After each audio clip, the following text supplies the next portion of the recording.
essence. And essence is the essence of what the brain remodeling period is. So it's a fortunate, acronym. The ES stands for emotional spark.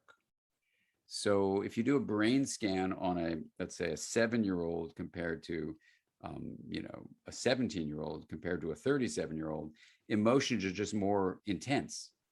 And that's just the way it is. The brain, for various reasons, needs to have more emotionality to it during adolescence than pre-adolescence or adulthood. And you know that when you go to a restaurant, and in the old days when we could go to restaurants and there's a bunch of adolescents at one table and you're with a bunch of adults at another table, like who's having more fun, who's crying more, who's laughing more? The adolescents are, and part of you may want to go over to be with them. And that's just the way it is. So if there's a grieving process going on because an individual with Duchenne's can't be socially engaged, and that's the next S.E. So emotional spark is the first one.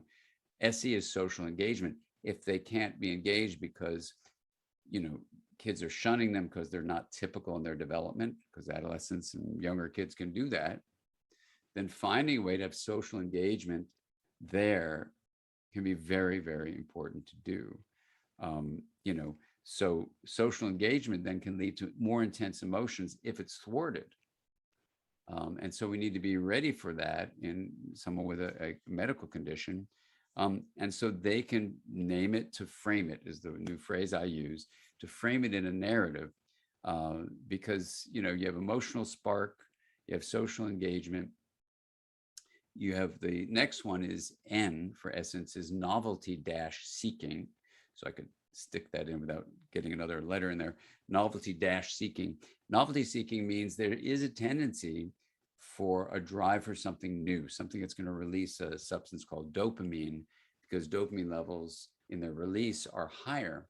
So, adolescents get very restless and feeling bored if they keep on doing the same old thing.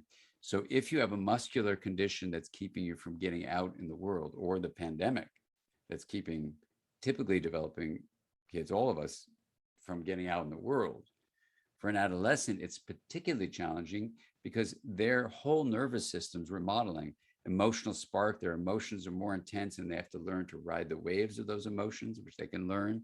In the Brainstorm book, there are these great pages that teach them how to do that.